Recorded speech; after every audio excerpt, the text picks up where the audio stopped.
Bonjour, bienvenue au cours d'introduction à la programmation orientée objet, qui est un cours qui se donne en deuxième année à l'école d'ingénieurs de Puyard. C'est un cours de 45 heures qui permet d'apprendre le langage Java et plus particulièrement la programmation orientée objet. Vous pouvez vous demander à quoi sert la programmation. À l'issue de ce cours, vous serez capable de programmer un jeu de type puissance 4 et bien d'autres applications. Dans la vie de tous les jours, nous rencontrons la programmation dans les objets connectés, par exemple. Dans notre maison, nous retrouvons des ampoules qui s'allument à une certaine heure. Tout cela est réalisable grâce à la programmation. En industrie, les robots qui assemblent les voitures, par exemple, sont eux aussi réalisés grâce à de la programmation. Aujourd'hui, on retrouve de la programmation partout. Dans cette vidéo, nous verrons comment déclarer une variable, puis comment affecter une valeur à cette variable, et enfin nous verrons comment écrire à l'écran. Commençons par voir la notion de variable. Une variable en programmation est une zone en mémoire qui possède un nom, ce que l'on va appeler usuellement un identificateur, dans laquelle on va pouvoir stocker une valeur et à laquelle on doit associer un type. Java est un langage qui est exigeant sur le fait de spécifier le type de données que l'on souhaite manipuler. Vous avez ici deux exemples de déclarations valides de variables en Java. Dans le premier cas, on donne une valeur initiale à la variable au moment où on la déclare. Et dans le second cas, on se contente de déclarer la variable sans pour autant lui donner une valeur de départ. Ce qu'il faut savoir cependant, c'est que Java ne permet pas dans un programme l'utilisation d'une variable non initialisée. Donc, ceci présuppose qu'après avoir déclaré une variable sans lui donner de valeur, j'ai la possibilité de quand même lui donner une valeur plus tard. C'est ce que nous allons voir dans ce qui suit. Concernant les types, nous avons déjà eu l'occasion de croiser dans les exemples précédents le type entier, qui en Java s'écrit int. Donc, si je veux utiliser une donnée qui correspond à un entier, je vais utiliser le type int. Bien évidemment, il existe d'autres types utilisables. Par exemple, si l'on souhaite utiliser des nombres décimaux, je peux utiliser le type prédéfini double qui va justement me permettre de travailler avec des variables de type décimal. Ce qu'il faut absolument savoir, c'est qu'une fois qu'on a fait une déclaration de cette nature, chaque variable déclarée possède un type et ce type doit et va rester inchangé tout au long du programme. On ne peut pas changer le type de la variable une fois la déclaration faite. Ce qui veut dire concrètement que la variable n ne peut contenir que des entiers et que la variable x ne peut contenir que des nombres à virgule. Vous avez maintenant déclaré une variable, ce qui va vous permettre de mémoriser une donnée utilisable dans un programme. Que faire maintenant si l'on souhaite modifier la valeur d'une variable qu'on a au préalable déclarée? Eh bien, pour cela, il faut utiliser la notion d'affectation. Pour réaliser une affectation, je vais utiliser le symbole égal en respectant la syntaxe suivante.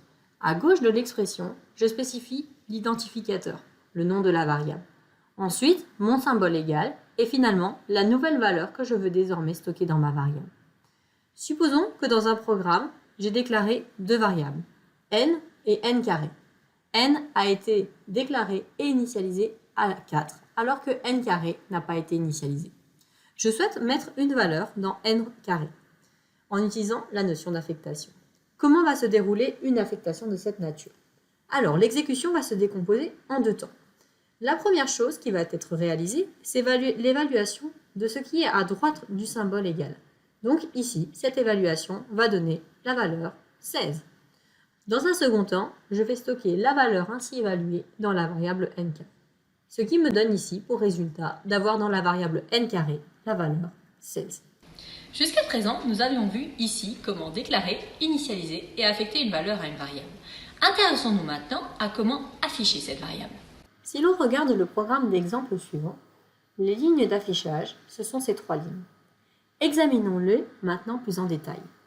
La ligne qui nous intéresse est donc la suivante, qui, si l'on suppose que l'on a une variable n de type entier qui contient la valeur 4, va nous afficher le message « La variable n contient 4 ». Cette ligne est composée de deux parties. Il y a tout d'abord la fonction d'affichage sur le terminal qu'il faut écrire telle quelle. Et la deuxième partie est le message que l'on veut afficher. Ce message est lui-même, comme vous le voyez, composé de plusieurs morceaux. On a tout d'abord, ici, entre doubles côtes, une chaîne littérale qui va s'afficher telle quelle. La variable n contient. Puis, l'on a ici une expression Java, c'est-à-dire quelque chose qui va être évalué avant d'être affiché. Donc ici, une expression Java qui reprend la valeur de n, qui va donc ici afficher 4. Puis, on retrouve enfin une troisième et dernière partie qui est de nouveau un message littéral qui simplement est le point. Ces différentes parties sont composées à l'aide du signe plus. Le signe plus pour des messages rajoute simplement les messages les uns derrière les autres. Déroulons maintenant pas à pas l'exemple du cours. On commence par déclarer la variable n que l'on initialise avec la valeur 4. Ensuite, on déclare une variable n carré que l'on n'initialise pas et donc on ne connaît pas sa valeur initiale. Puis, on fait une affectation avec tout d'abord l'évaluation de l'expression n fois n qui va nous donner 4 fois 4, donc 16. Et puis cette valeur 16 va donc être recopiée dans n carré et donc on aura en mémoire 4 dans n et 16 dans n carré. On va ensuite afficher un message, la variable n contient, telle quelle, puis l'évaluation de l'expression n, c'est-à-dire remplacée par la valeur de n, et on aura donc le message, la variable n contient 4. Puis on passe à la ligne suivante, qui va afficher le message, le carré 2, tel quel, puis évaluer l'expression de n, donc remplacée par sa valeur 4, puis afficher littéralement et, puis évaluer l'expression de n carré, donc la remplacer par la valeur 16, puis ensuite concaténer et rajouter la dernière chaîne littérale qui contient le point. Ce qui fait que l'on va avoir le message, le carré de 4 et 16. Enfin, dans la dernière ligne, on aura de même façon l'affichage du message, le double de n et, suivi de l'expression 2 fois n, donc 2 fois 4 qui va s'évaluer à 8, puis afficher le message, point. Une petite question maintenant. Qu'affiche le programme suivant? Regardons le déroulement pas à pas du code. On commence par déclarer une variable a de type entier que l'on initialise à la valeur 1. Puis, l'on déclare une variable b de type entier que l'on initialise à la valeur 2. Puis, on arrive à une affectation. On évalue l'expression b, ce qu'il y a à droite du égal, qui va donc nous retourner 2, et on va mettre 2 dans a. Puis, on évalue l'expression qui suit. On évalue ce qu'il y a à droite du égal, donc a, et on va recopier donc a qui vaut 2, et on va recopier cette expression dans b. Donc, on va mettre 2 dans b.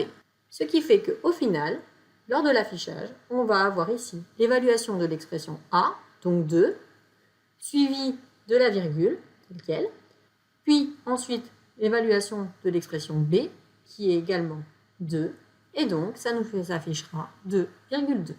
À ce stade, on peut donc se demander comment échanger la valeur de deux variables, puisque l'on voit que dans l'exemple, on n'a pas du tout échangé les deux variables. Pour échanger les deux variables, la question qu'on pourrait se poser, c'est comment vous le feriez si vous aviez à échanger le contenu de deux verres. Supposons que vous ayez un verre de grenadine et que vous ayez un verre de menthe. Donc le verre de menthe, je vais l'appeler B, et le verre de grenadine, je vais l'appeler A. Comment vous pouvez faire pour échanger le contenu de deux verres? Et oui, la bonne solution, c'est simplement d'introduire un troisième verre. Un troisième verre, appelons-le simplement temple.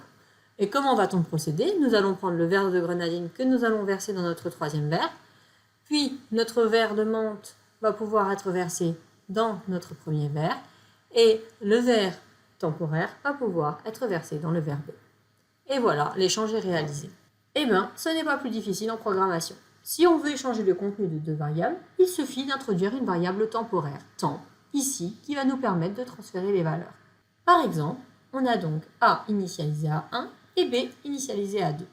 Et on va introduire une variable temporaire, temp, dans laquelle on commence par recopier la valeur de A. Puis, ce que l'on va pouvoir faire, c'est recopier la valeur de B dans A, puisque la valeur de A a été sauvegardée dans temp. Puis, en dernier lieu, on va recopier la valeur que l'on avait sauvegardée dans temp dans la variable B, ce qui va nous mettre la variable 1 dans la variable B.